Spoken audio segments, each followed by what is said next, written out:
Good morning, everybody. Welcome to the pre-market stream for pre-market stream that we do every single Wednesday. Thanks for popping in today, guys. What's going to happen is once I'm done speaking, Beth's going to come on and give you a little bit of a breakdown of the macro environment, any news events that happened over the course of the evening as well as this morning. She'll also be going through some different names, commodities, or ETFs that she thinks are going to be in play today. A little bit of a bigger picture view there.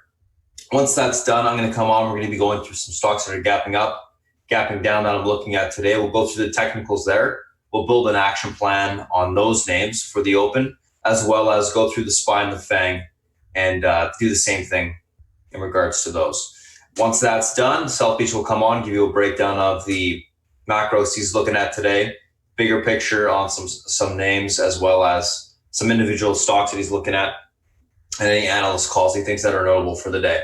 Once that's all done, we'll do a quick little recap of what we spoke about this morning in terms of the individuals and the SPY and the FANG, and we'll get ready for the open. So without further ado, I'm going to go ahead and pass over to Beth, and thanks for popping in today, guys. Let's talk to you in a little bit. Beth, it's all yours. Thank you, my friend. Good morning, good afternoon, good evening.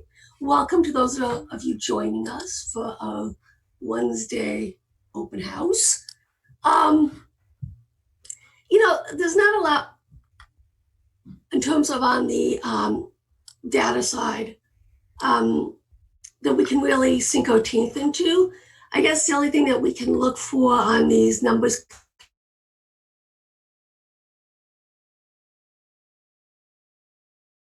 on the downside. So, but the market's going to give these the data a wide berth. Oil doing what oil likes to do, yank, pop, drop, chop and dice.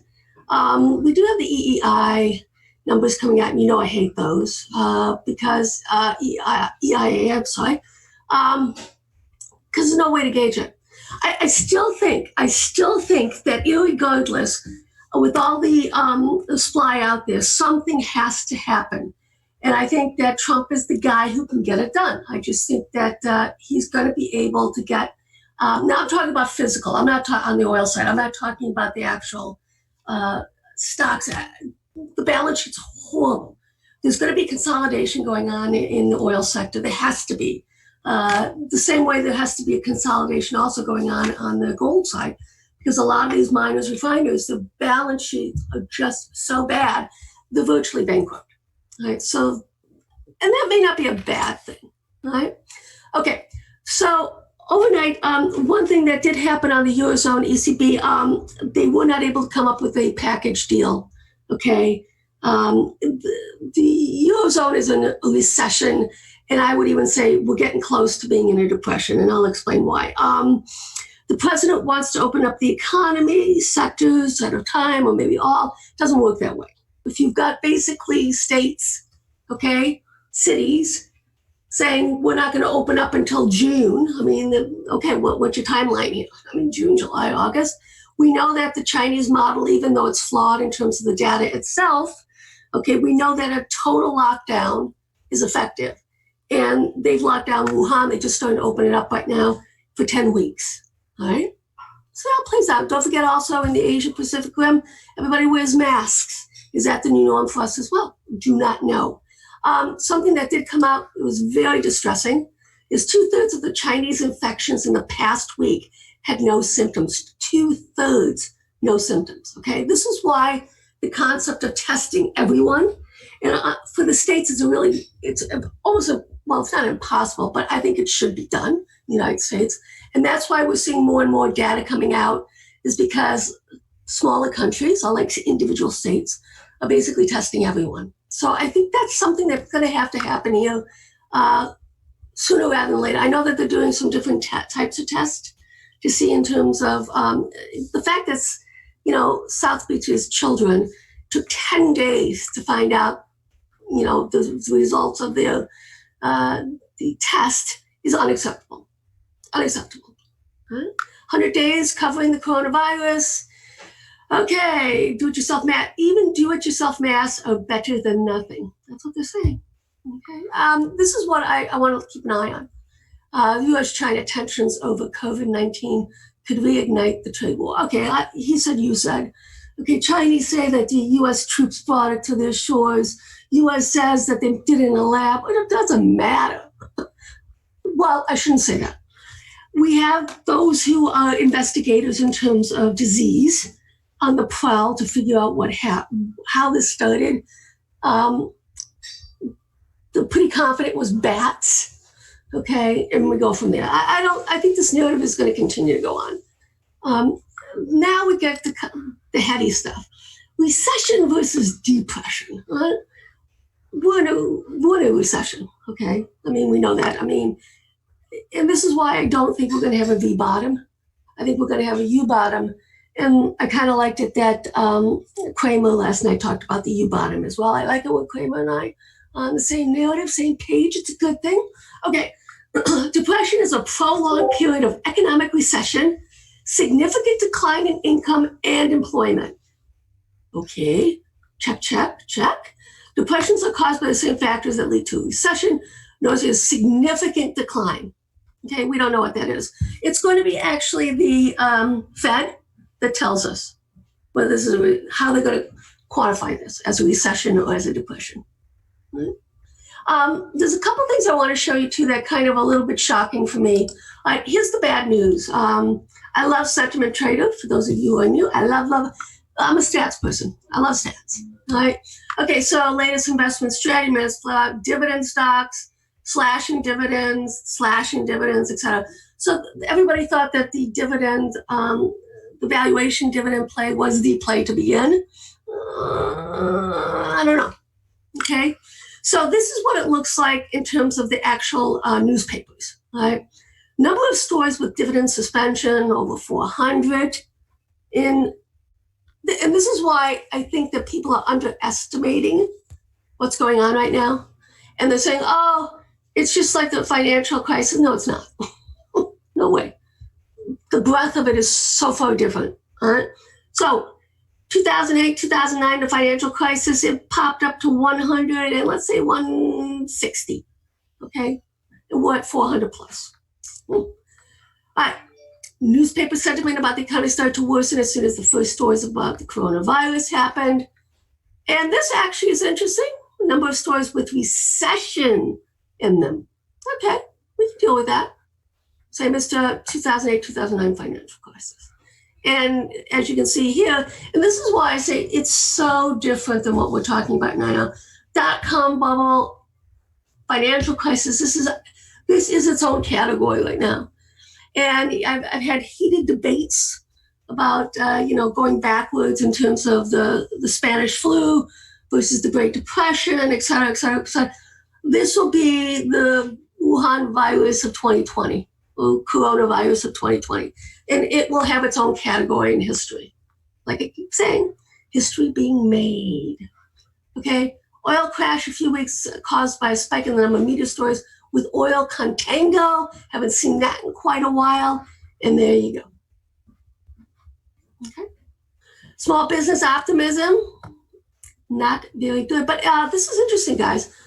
This was a recession of 79, 80. And that's when we had a spike in interest rates. It was the inflation recession. Okay. So we're getting there. So this is actually pretty cool. So we may have something to look at right now. What's about this NFIB, small business optimism is less than minus 0.5? What does it mean? Not enough that's actionable. It's bullish in essence, okay? But as you can see here, 1 week is 80%, everything else is 75%. I can't really take this or look at this and get really excited, get my jiggy on, unless it's like 90%. So if you look at the financial crisis of 2008, and this is the outlier, right? Okay, red.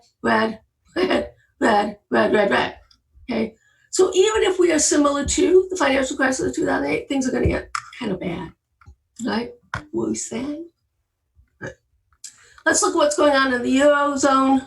Eurozone sentiment, investor confidence, cratering out, but it's actually at the same level of 2008, 2009. So Europeans are actually mired in the muck and accept that more so than we are right now. Okay. Here we go. 100%. We like this.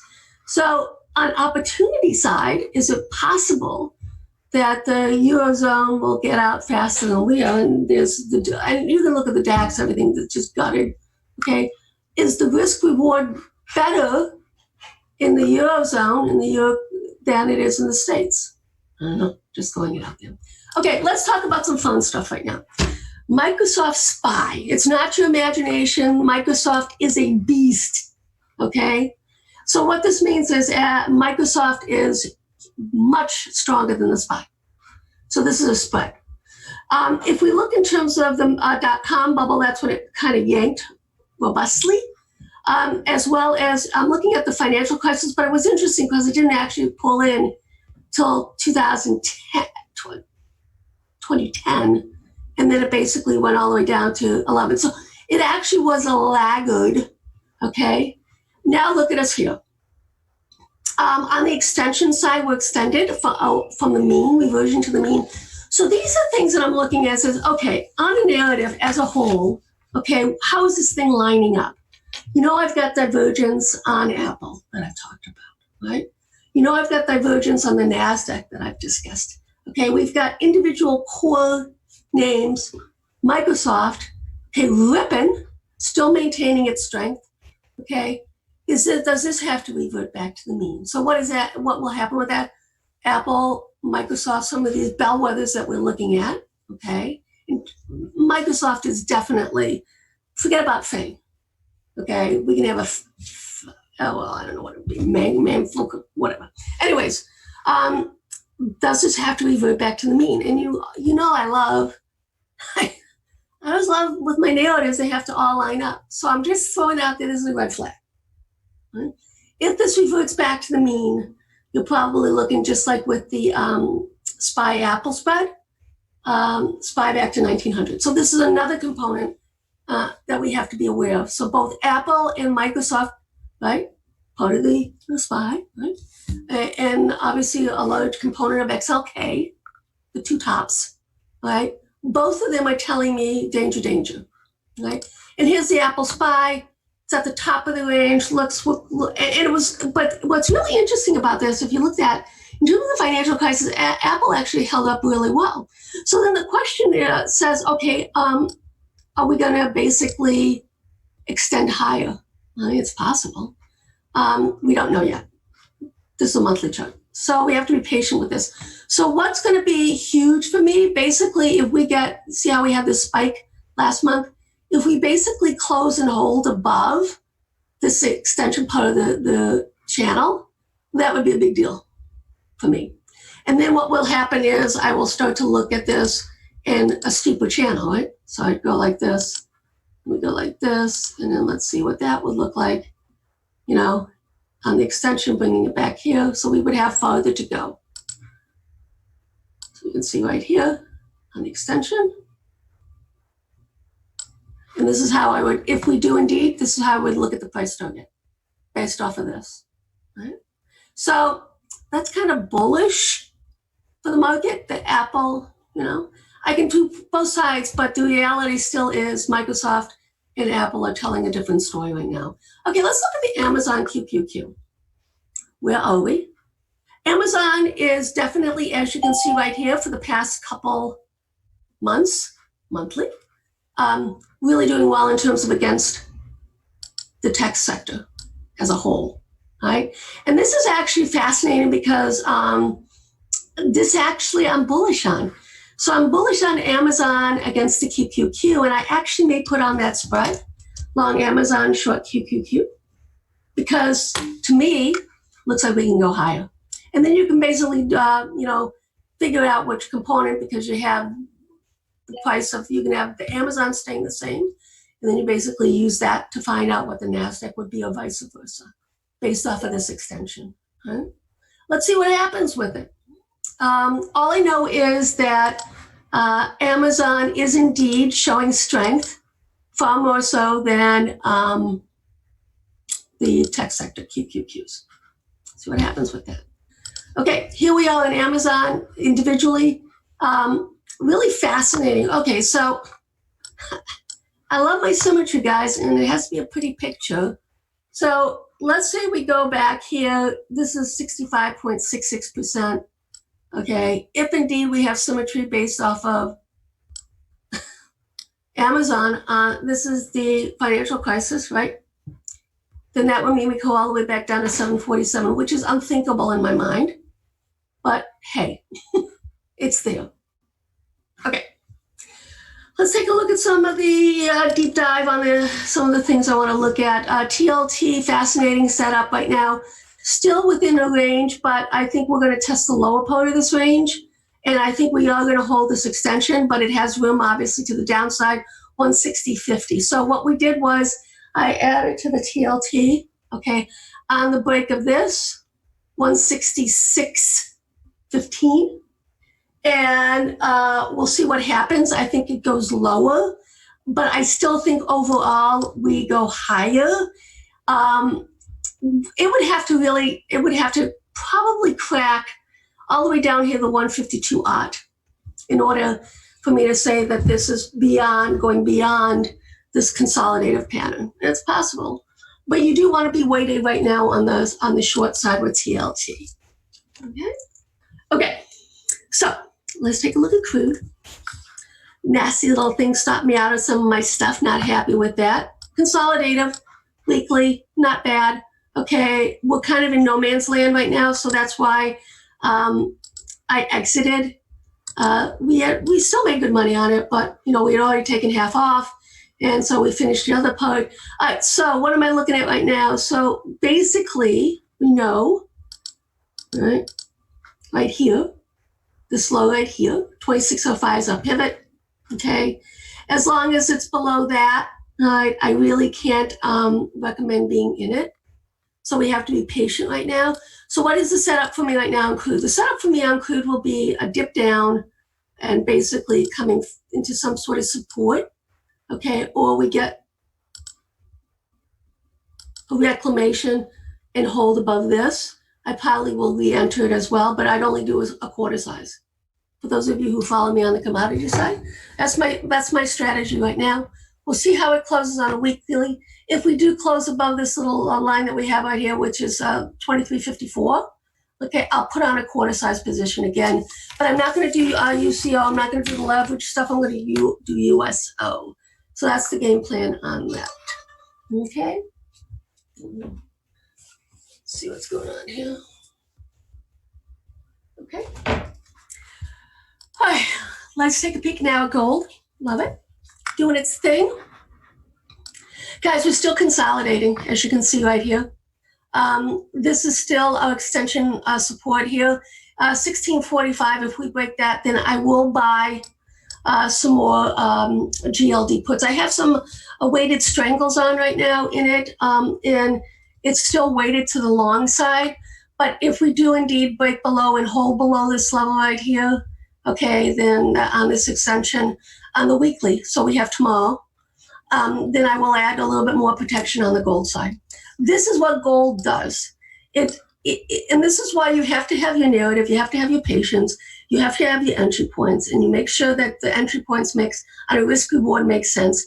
And then basically you have to sit on your hands because you will be screaming, oh my God, I can't stand this anymore. But that's what it does. And then you wake up one morning, right? And it's up like 100 points. That's how it works. I still think that there's more short squeeze ready, but this is a multi-year event.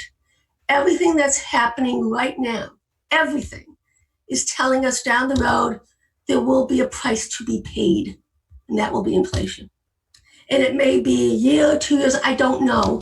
All I know is this is a multi-year event, okay?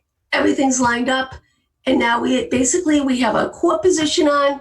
We buy when it's well-defined risk reward, then we add protection when need be, and we keep our core position of being long gold.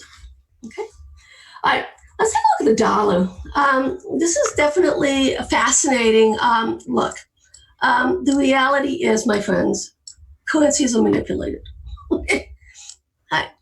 It's just the fact, right? I still maintain that no matter what we say, what is done, look at this on a monthly. We're just in a multi-year consolidated pattern.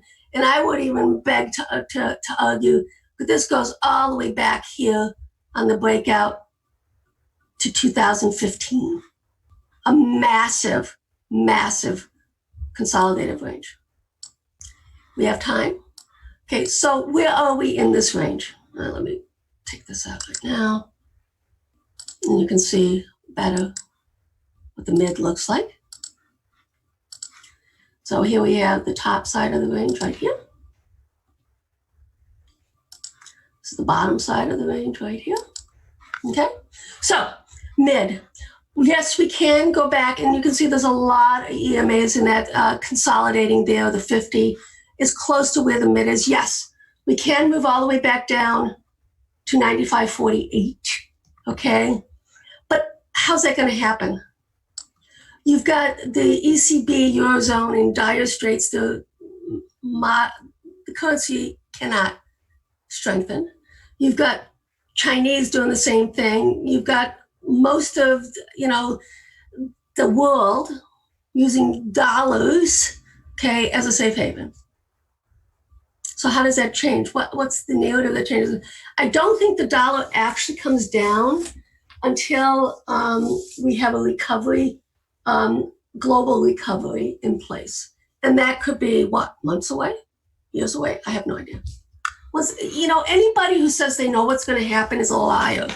The set of circumstances that we are now dealing with are epically historic.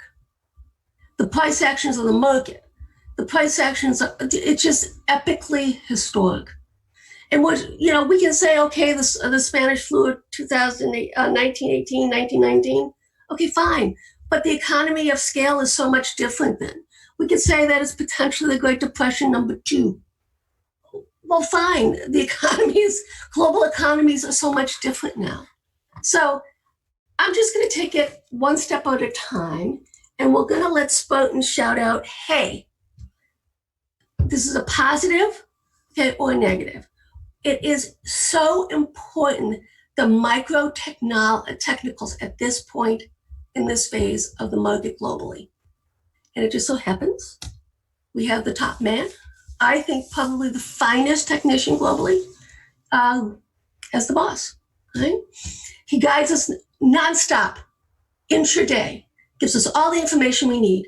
And he also helps me by giving me the information I need in terms of the larger picture, bigger picture. Right? So we got a couple things going on right now. We'll see if the market can stabilize. And I do want to wish all of our Jewish and Christian friends Chag Sameach for Happy Passover, as well as for Easter, Good Friday. We do have a short week. Tomorrow will be Lotto Thursday. But guys, a lot of people will obviously it'll get thinner and thinner. Okay, so it's going to be a lot of fun. And the only other thing I want to just pop in here, I want you to keep an eye on Baba. What we're seeing is an unwind on some of these Chinese names. Tal is another one that's kind of getting its face ripped off. So we have to be aware of that. Anybody playing in the Chinese, Spartan has been absolutely knocking it out of the park with his shorts on some of these individual names. So I think that's going to continue. But to be honest with you, I think there's going to be domestically some problems too. Globally, I think it's going to be a long haul, guys. Okay? All right. Thoughts on the school of thought, reduction of global trade reduces global trade. Absolutely, Gunji. This is why it's so important to look at the macros, but do a deep dive. The St. Louis Fed is absolutely stunningly brilliant. And my time is up. I want to pass it on to Spartan, but they were the ones that came up with 32% unemployment projection and 47 million unemployed individuals. I'm just saying. Okay, my friend, are you ready? And once again, welcome. Happy holidays. I'm ready. All right, let's get it done, sir. All right, thank you, Beth. All right, guys, what's going on? Morning, everybody. If you guys are new to chat, I'm going to post that Discord link for the guys that are new at the end of the YouTube stream when I close it off in whatever it is, 50 minutes, 40 minutes, whatever. So let's take a look at kind of what we got going on right now. Obviously, market gapping up a little, not gapping up, I said pushing up a little bit in the pre-market. Let's take a look at some individual names that we're looking at today. A couple things on my radar: Tesla, BA, FedEx, NVIDIA, Baidu, EFC. 1, 2, 3, 4, 5. NVIDIA, Baidu. Yeah. Okay. So Tesla, to furlough workers, cut employee salaries due to coronavirus, stocks gapping up, also, and in continuation with the market. BA gapping up and simply with the market.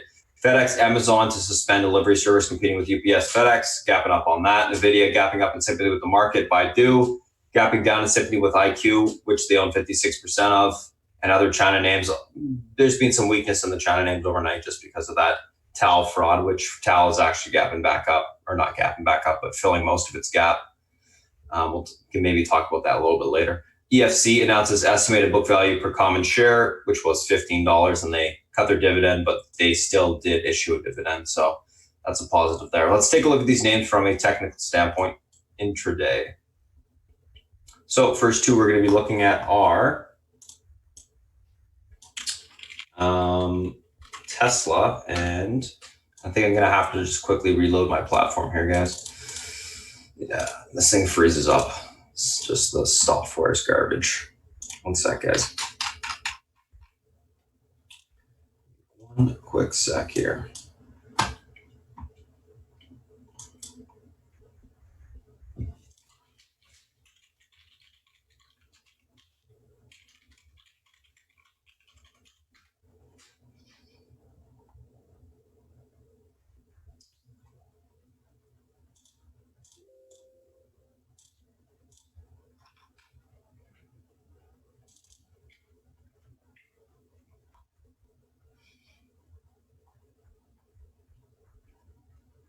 Once it gets back up, we'll go through those charts.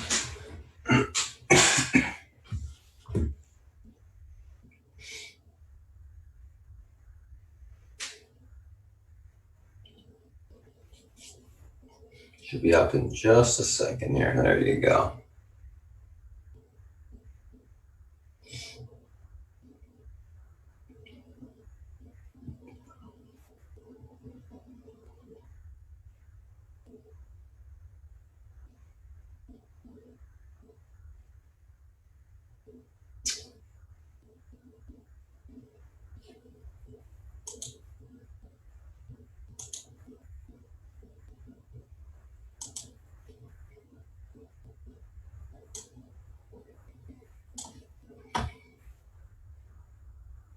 Just wait for this thing to load up, guys. Should be up any second. I'm just looking at it right now. Trying to kick it in here.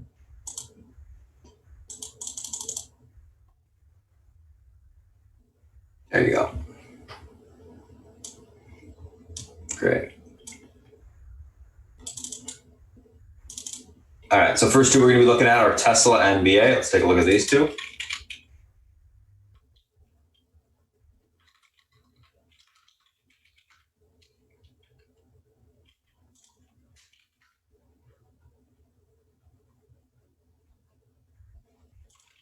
So Tesla, BA.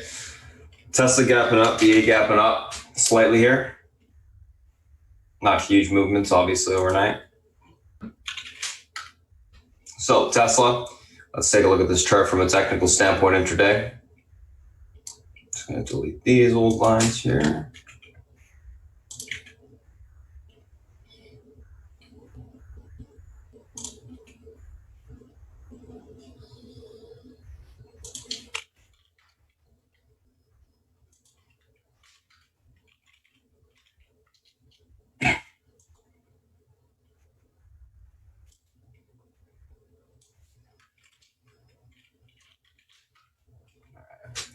So, what do we got going on? 560 is going to be the pivot point to the upside today on Tesla. If this level is able to hold, we should see further continuation into the 570 spot. I'm just going to actually expand this real quick. There you go. There we go.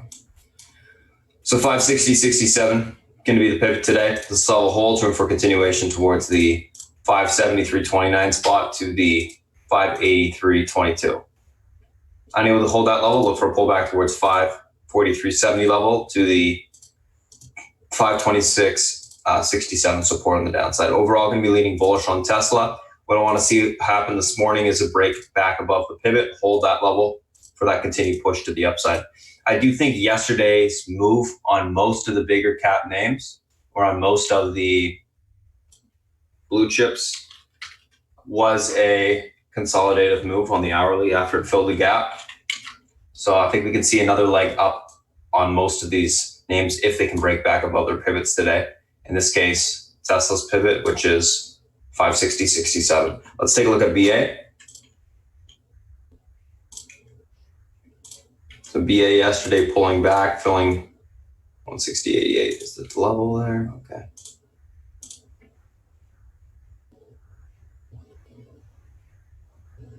There you go. So BA pivot today to the upside, 144.70. Level holds, we got room for continuation, 153.74 to the 160.88. Unable to hold, we look for a pullback towards 137.87. If that level breaks, we're going to see further continuation lower into the, and I'm just going to get rid of this line here.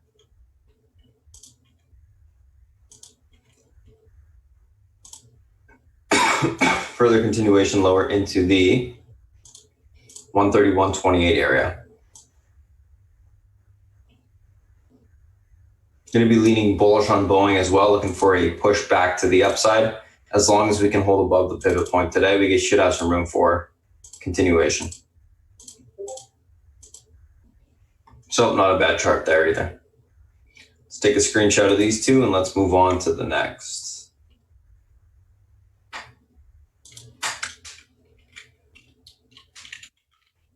Alrighty. That's Tesla, that is BA.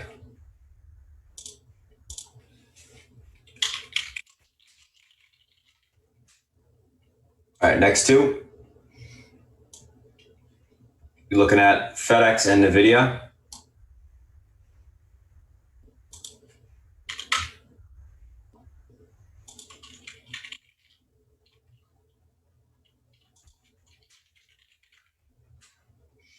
So FedEx gapping up.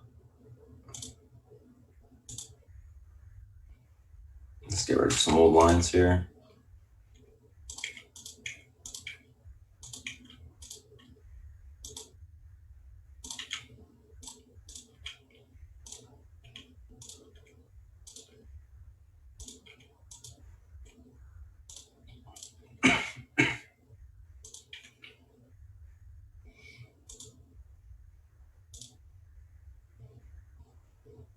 For about 122 a share this morning.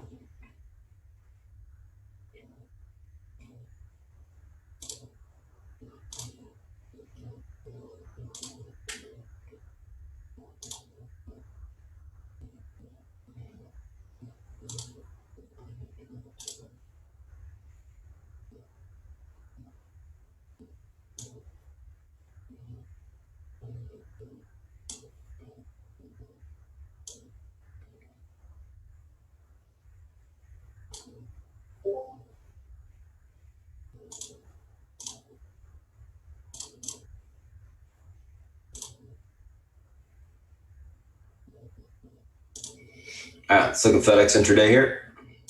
Pivot 122.61. This level's unable to hold. Look for a pullback to 118.78 to the 113.86 level.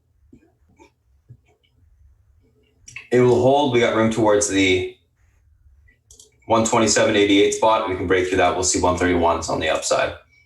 Overall on FedEx, going to be leaning bullish, neutral, looking for a hold of the pivot, grind higher towards that 128 level on the upside. If you like the chart, I think it looks good, consolidative to the upside, and we'll see if we can get further continuation higher. Let's take a look at NVIDIA here.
All right, this should be fun actually.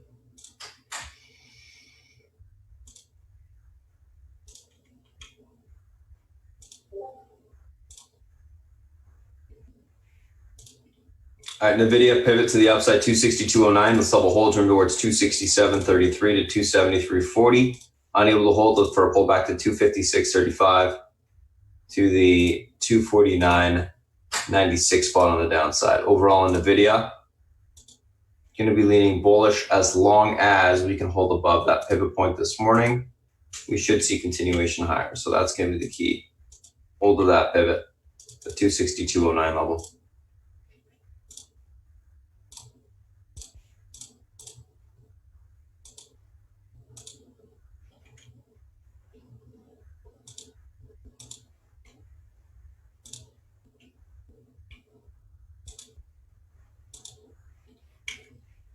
Oops.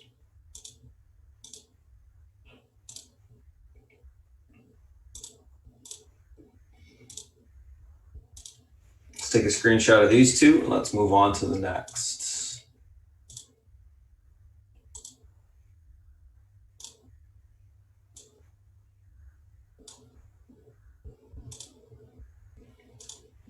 So that's FedEx, that's NVIDIA.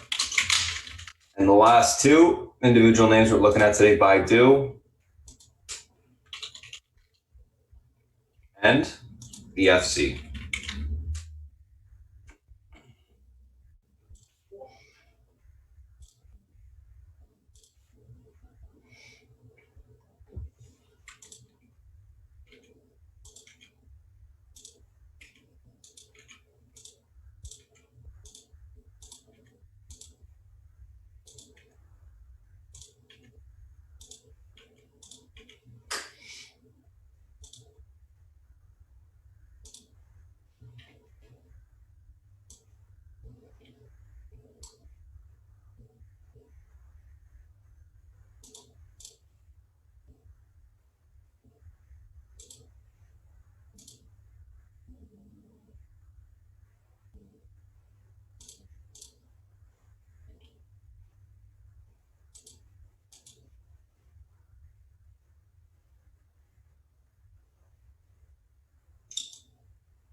All right. So Baidu, this is the pivot 99.71. This level is unable to hold, room towards 96.13 to the 93.29 spot. Able to hold, look for a bounce back towards 102.44 to the 105.29 spot on the upside. These guys do own 56% of IQ. So if IQ drops, you'll see Baidu sell off in sympathy. So make sure you pay attention to that this morning. Overall on Baidu, going to be leaning bearish, neutral, looking for a grind lower into support levels. And then we'll see what happens down there. Let's take a look at EFC. Last of the individual names that we're looking at today.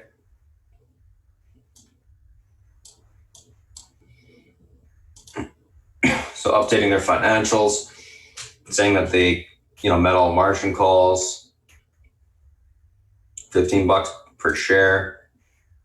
Still keeping, they cut their dividend, but still keeping part of it on.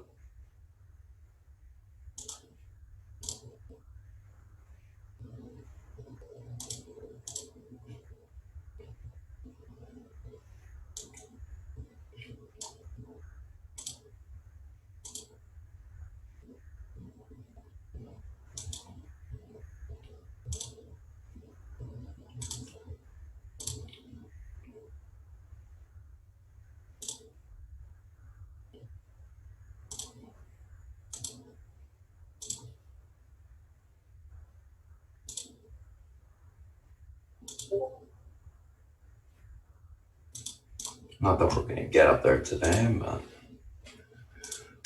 those are the levels.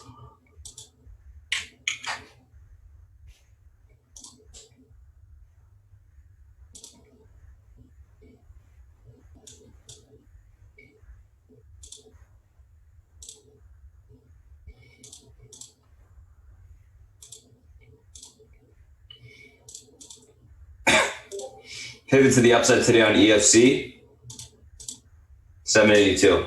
Level holds room towards 931, then $13. Unable to hold, look for a pullback to 711 to the 588 spot on the downside.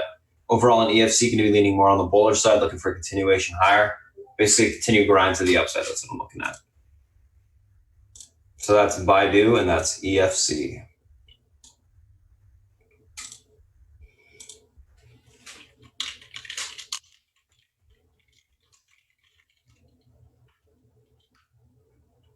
So those are the individual names that we're looking at today. Let's take a look at the SPY and the FANG.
I'm just checking my levels here, guys. There we go.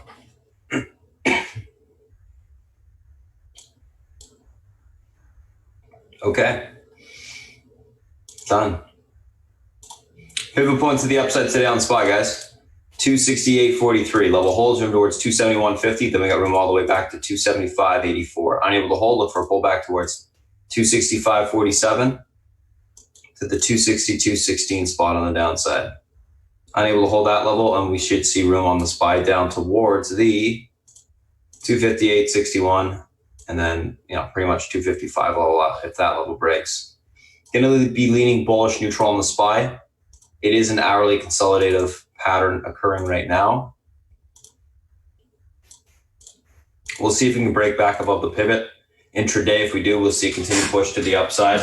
I think a lot of people went home short yesterday. If we continue to push this morning, I think you're going to see a little bit of a squeeze set up on the market. And if that occurs, obviously we can see further continuation to the upside within this range, but probably back to the top of that range or near it. So that's what I'm looking for there. Let's take a look at the next two, or the next name, Apple, and then we'll go through the rest of the FANG here. Just going to save that. There you go. All right, let's take a look at Apple. So Apple gapping up as well.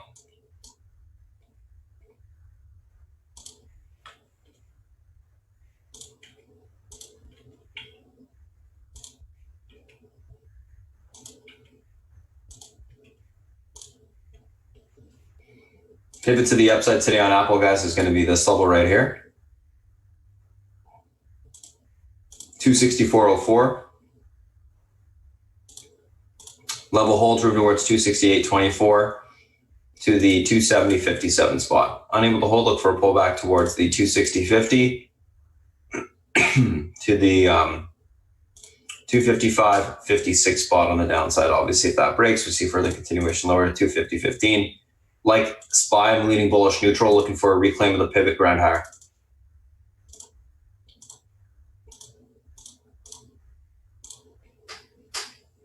So I think you're getting your consolidative basically move on the market today after yesterday and Monday's move. And we'll see how it holds up. Let's take a look at Amazon.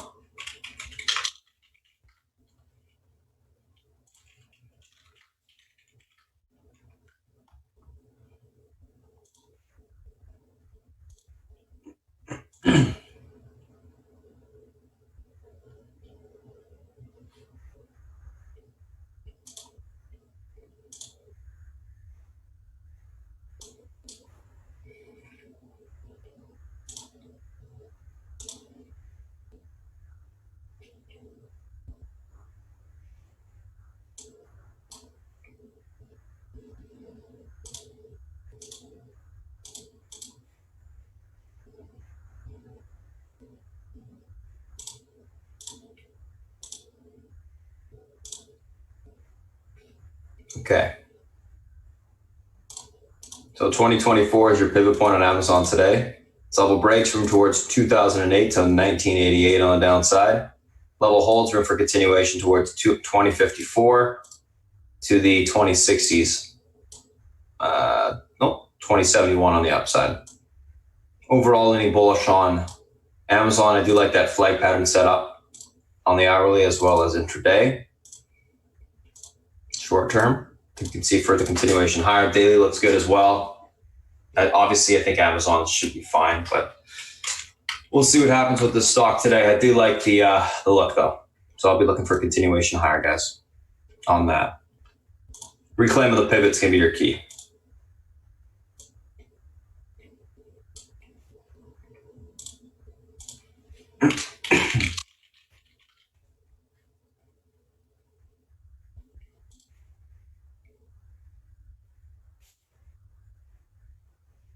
Let's take a look at Netflix.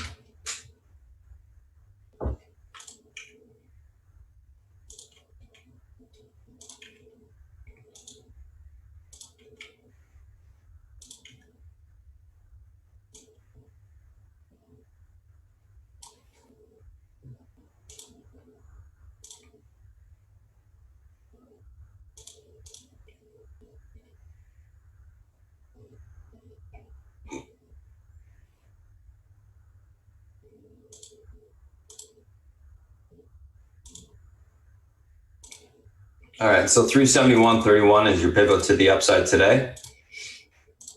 If this level holds, you got room for continuation to 378.70. You take that out, you can see further continuation to 384.98 on the upside. Unable to hold a pivot, look for a pullback to 366.16 to the 361 spot on the downside. Overall, leaning bullish.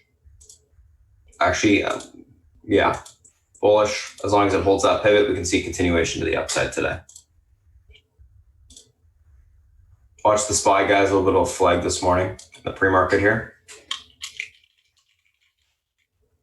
Oops.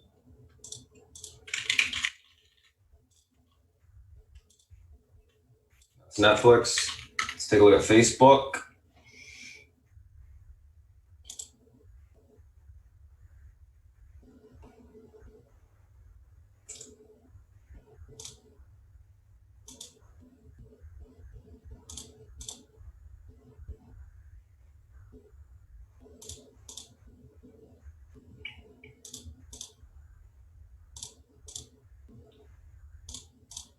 $169.59 pivot on Facebook to the upside today.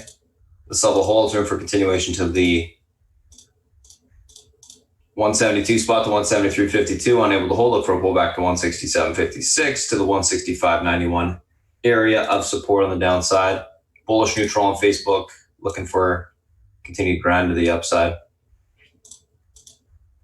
Basically, what I'm looking for is, most of these things to push back to the top of the ranges. And then once we get there, we probably will get rejected and stay range bound. I don't see us breaking out of this range just yet, but we'll see.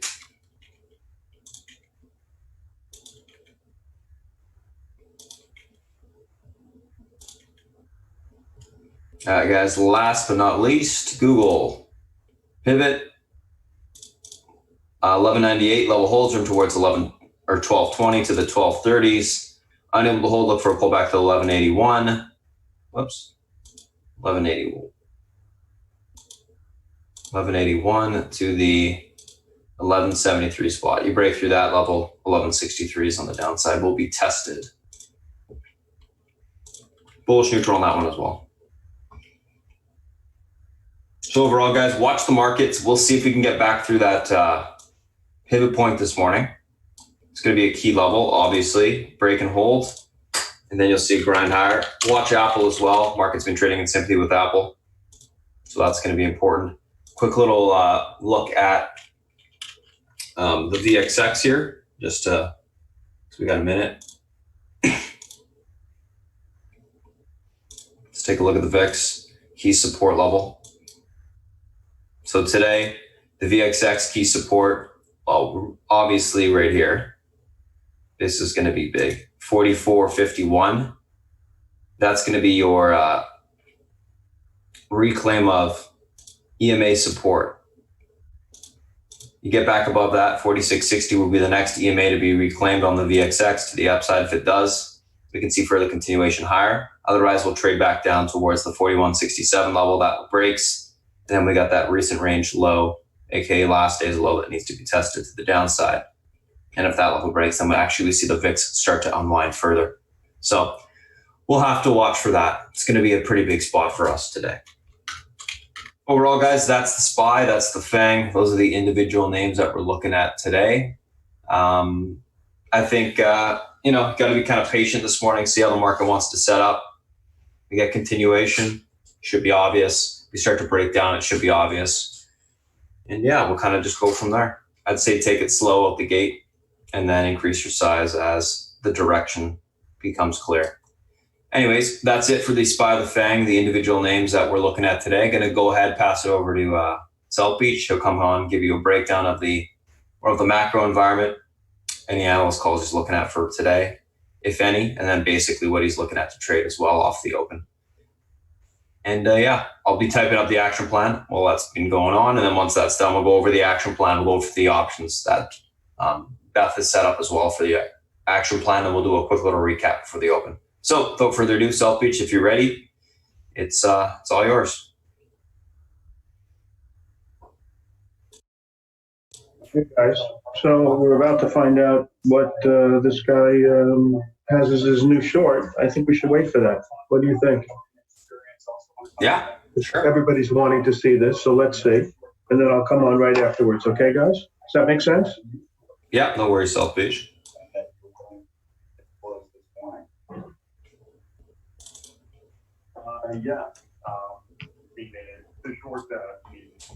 So you guys are stuck with me for a second here. U.S. company, EL, and EL. If you want, Small ones to watch this morning, guys. MYO, KZ, IA, MBRX. Small gappers that I'm looking at on the side. Form of a new management that. I'm gonna mute South Beach for now.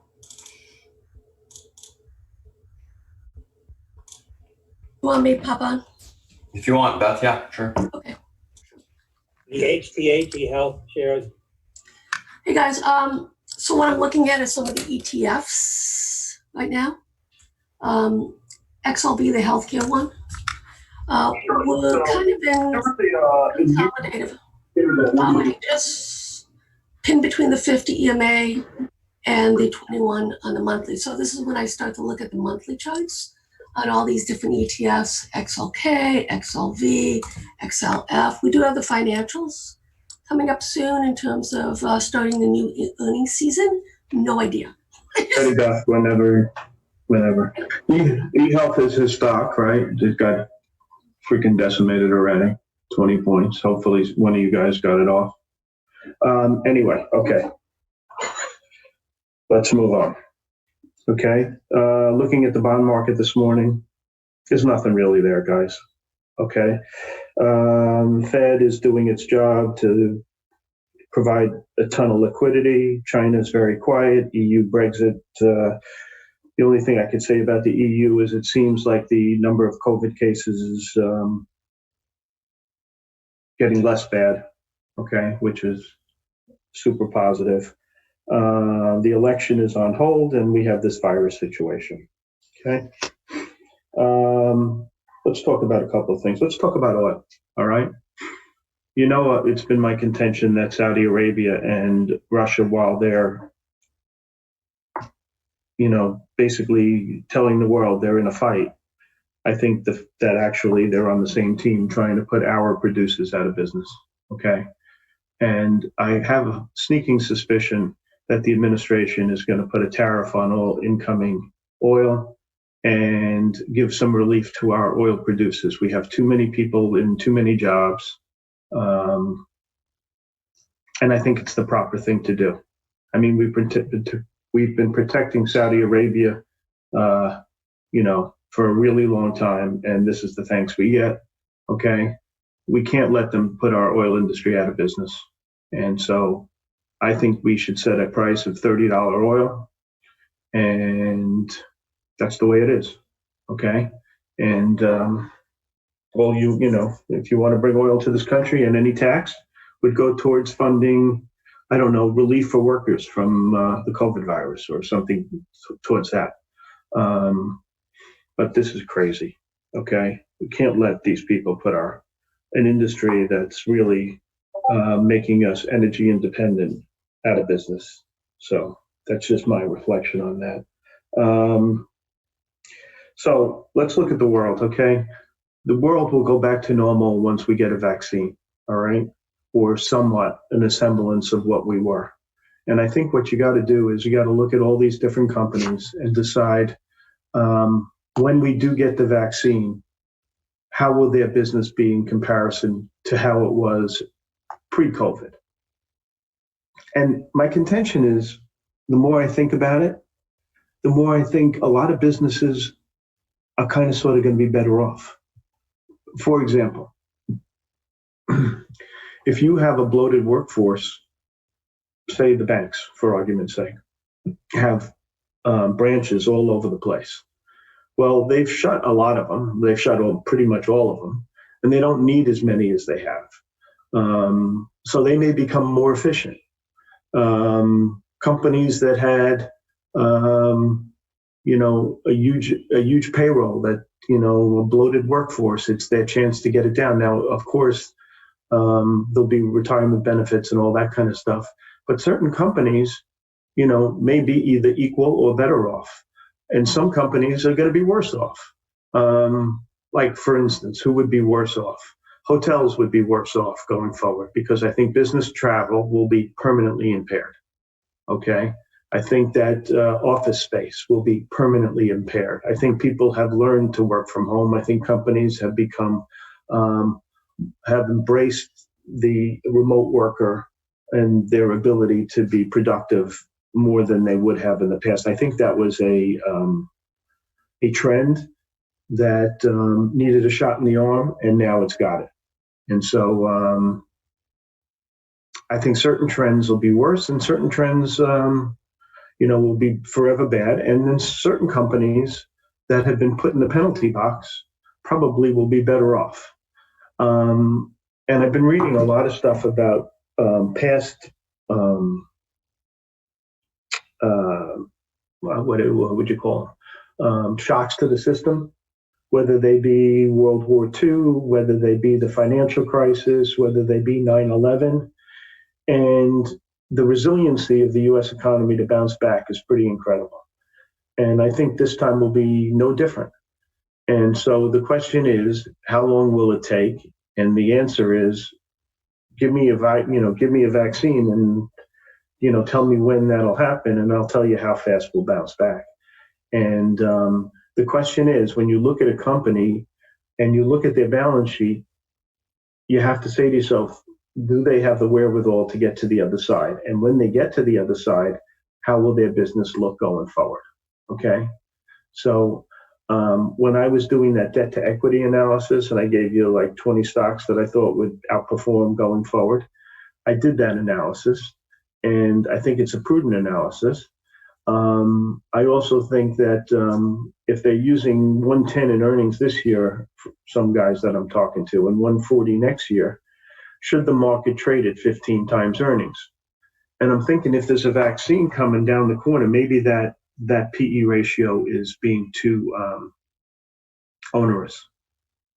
All right. And so maybe, the market itself shouldn't trade at 15 times earnings. The S&P shouldn't trade at 15 times earnings, because a stock like, let me give you an example.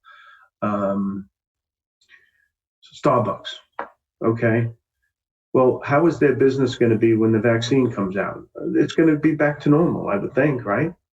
So in those normal times, the S&P 500 made $163 per share, right? And so you had this shock to the system, which got earnings down to, let's call it 110 or 140 or whatever the hell it is. And I think to use 140 maybe and give it 15 times may be too onerous. Maybe we should use that 140 and give it 19 times. because we're going to come out of this. You know we are. We have the best scientists in the world. We have the best medical community in the world. We have these geniuses working on this vaccine, and you know they're going to come up with it. I mean, does it happen in 12 months? Does it happen in 13 months? Does it happen in 15 months? I don't know. But I'd bet dollars to donuts. I'd hawk my house to tell you they're going to come up with it for sure. So I think we have to think more in line. And the market is telling me this by its resiliency, okay? Like I'll look at some stocks, like today, for instance. Look at this Wingstop, all right? WING. All right, a restaurant stock.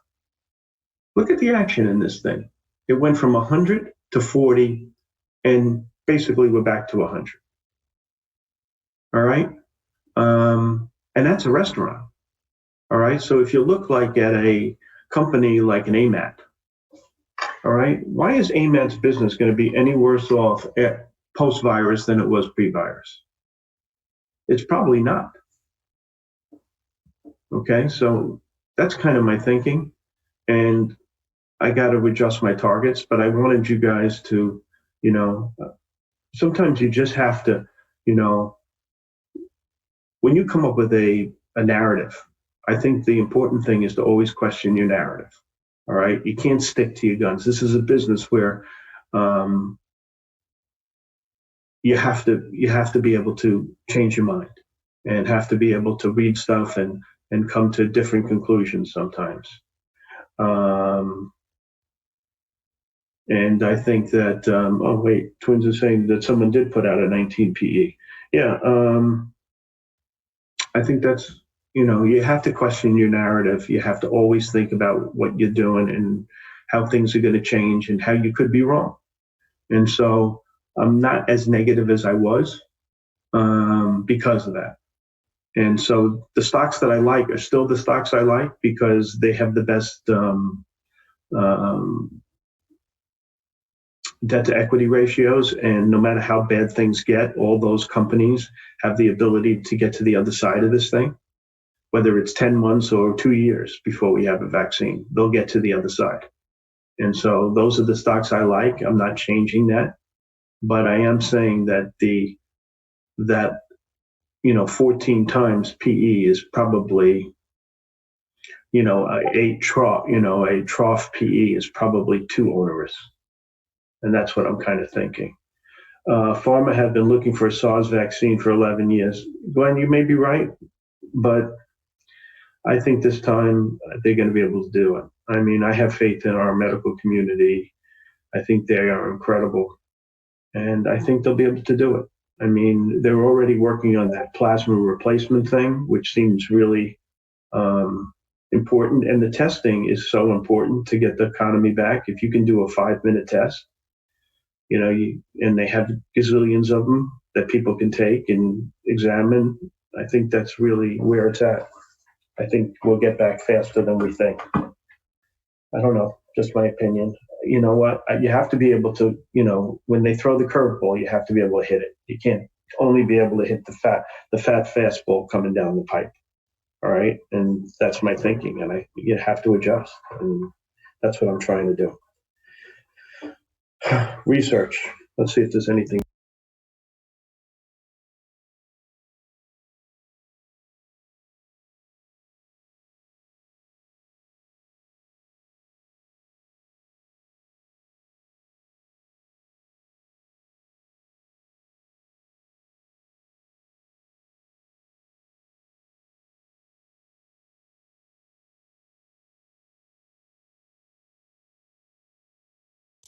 Hey, South Beach. I don't know if you know this, but you're muted yourself, I think.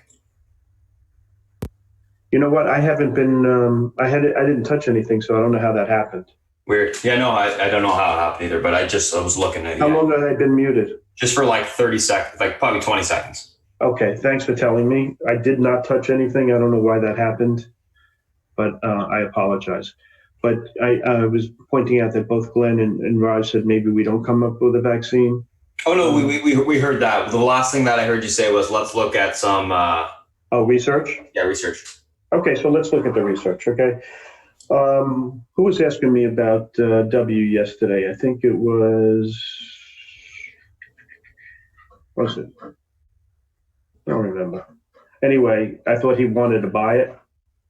I think it was Vopper actually. And I said, "What are you crazy? You don't buy when you're gonna what? Just buy best of breed. Try to stay in best of breed." But anyway, so J.P. Morgan downgraded it with a sell and a 63 target. I thought that was a decent call. Someone downgraded one of these movie theater companies basically to a buck. I don't think that's an industry that I think will never come back. I mean, they figured out a way to stream from home better than going to AMC. And I think that industry is gone. XYL was downgraded to a sell by Goldman. They used a 56 target. So I think the two best calls on the short side are those two. Okay, letter W and XYL. One from JP, one from Goldman. Another downgrade was this IQV at Piper. I think Piper doesn't know what they're doing research-wise. So, take that as, I don't really care what they say, to be honest. But it was a downgrade or a price reduction, let's put it that way. Some schmagegi at Society Generale has a 180 target on Netflix. I think he's been smoking something, but whatever. I think he's crazy. Some guys raise their target, so on and so forth with that. And that's the downgrade part. Upgrades. A couple of guys like Apple this morning. I mean, people are saying that people won't be able to afford their phones. I don't know. I mean, I woke up this morning, the first thing I grab is my phone. I go to sleep, the last thing I touch is my phone. I mean, people will find a way to, especially this younger generation, they live and die by the phone. So I don't think they'll find a way. They'll cut back on going out to dinner once a month and find the money to buy an Apple phone. That's my thinking. Anyway, upgrades, that wing I told you about. I didn't get muted again, did I, Spartan? No, I don't. No, you're good. Okay. Molina Healthcare went from a sell to a buy. Bank of America is the only research house that does that. They oftentimes go from a buy to a sell to a buy. I don't get that. But anyway, they did in Molina, and they put a 171 target. That's the kind of business in my eyes that shouldn't be affected when we come out of this mess. Walmart, Citibank likes that. They raised the target to 140, and someone like Target also. And let's talk about retail for 1 second. I think a lot of the retailers are not going to come out of this well because they don't have the balance sheet to get to the other side. But that being said, the Walmarts and the Targets of the world are going to be better off because they're going to have less competition. And I think that's an interesting way to look at it. The Walmarts, the Targets, the Costcos. Who's going to who's going to beat them? All these guys going out of business is probably good for them. So I like all three of those guys. Whereas a Macy's, I don't think they ever come back. Okay, their balance sheet is horrendous. So if this thing lasts a year, I don't know what they're going to do. Things were bad to begin with, and this just pushed them over the ledge. So that's my thinking on that one. Let's see, any other research? COF, Wells Fargo likes that. When you buy an industry, just try to stay the best of breed, okay? Like COF is a really good company, but I'd rather see you in Visa or MasterCard or American Express, one of those three. All right, these guys might have a rough time because they have delinquencies, but they'll figure out a way. And these companies are cash cows, and they'll continue to be. And that's really the research that I saw. Oh, and one other thing, Amazon stopped shipping. Their Amazon shipping has been suspended, which is probably a shot in the arm for FedEx and UPS, if you guys didn't see that. I think that's why they're juiced this morning. I don't know if you read that anywhere, but that was out as well. Let me just see if there's any questions. Just I got to stroll down. What about Phillips Van Heusen? Phillips Van Heusen's, most of their customers are like the Macy's of the world. A friend of mine owns one of these kind of companies. So I know the industry a little bit, and Phillips Van Heusen is probably a really good company, probably good management, and it might be okay, and it's on the balls of its ass, but I don't like their customers. I have to read more on that before I give you a definitive answer, Kiki. I'm happy to do that. What do you think of Trump calling out Amazon for the USP as a, this has been going on for 2 years with Trump, and either it's Amazon or someone else. So I don't think it really matters what he says, to be honest. Yes, it was posted in chat, Eugene. If you check my name and you go back and scroll what I said, you'll see it. Okay, it's in there. If you can't find it, I don't know. One of the other guys has it, I think. But it should be around. If you can't find it, let me know. And that's it. Okay, guys, that's it from me. I'm going to give it back to Spartan. Let's have a good day, guys. Hopefully we'll get a big move in a direction and be able to make some money. Spartan, it's all yours, buddy. All right. Thank you, South Beach. All right, guys, do a quick little recap of what we talked about this morning. So if you guys are just coming in right now, I'll post that Discord link for you in a second here. A couple things that we're looking at today: Tesla, BA, FedEx, NVIDIA, Baidu, EFC. Tesla to furlough workers to cut salaries due to coronavirus. Stocks gapping up, also in sympathy with the market. BA, sympathy with the market. NVIDIA, sympathy with the market. Amazon, FedEx, Amazon to suspend delivery service, competing with UPS and FedEx, gapping up on that. Then EFC announces estimated book value per share, $15, and they reduced their dividend, but they kept it. And they met all of their margin call requirements, so that's good. All right, let's take a look at these names from a technical standpoint intraday. First two we're looking at are Tesla and BA. A quick little recap. Tesla 560.66 pivot to the upside today, guys. Level hold turned towards 573.29 to 583.22. Unable to hold, look for a pullback towards 543.70 to 526.57. Leaning bullish on Tesla, looking for continuation higher. I want to see a break and hold above the pivot for that continued push. BA 144.70 is going to be your pivot point to the upside today. This level is able to hold. We got room for continuation into the 153.74 spot. That level breaks. We see further continuation towards 160.88. Unable to hold, look for a pullback towards the 137.87 spot. If that level breaks, we see further continuation lower. Whoops. Into the 131.28 area on the downside. Overall in BA, leaning bullish, neutral. As long as we can hold above the pivot, we should see continuation higher. FedEx and NVIDIA. FedEx 122.61 pivot level is reclaimed, room towards 127.88 to 131. Unable to hold, look for a pullback towards 118.78 to the 113.86 spot on the downside. Overall leaning bullish. Going to be looking for a continuation higher today.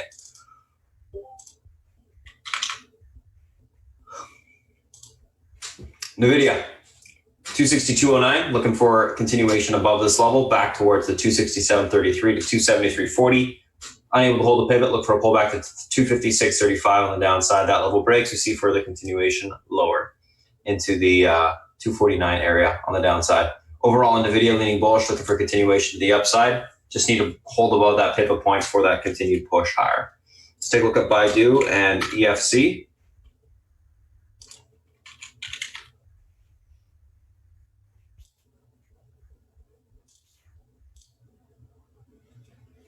Baidu, in 99.71 pivot, unable to hold, look for continuation lower towards 96.13 to 93.29.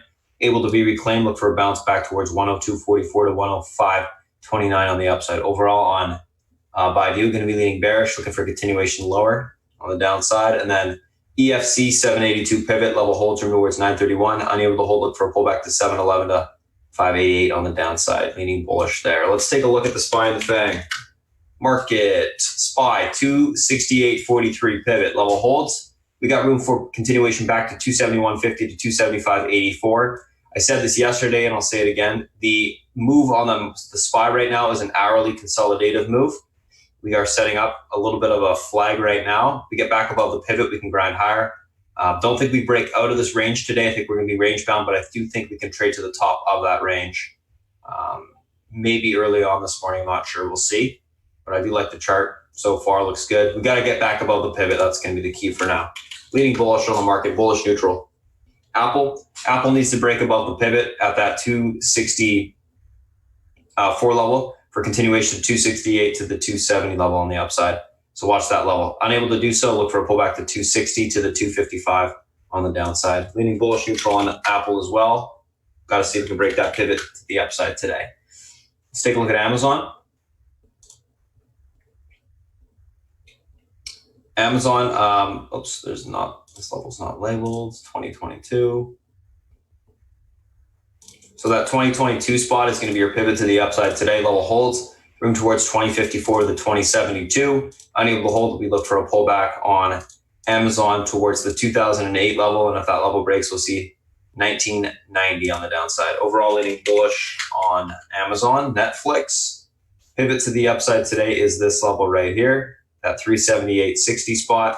Level's able to hold room towards 384.98 to that 390 area. Unable to hold, look for a pullback to 371.31 to 366 on the downside.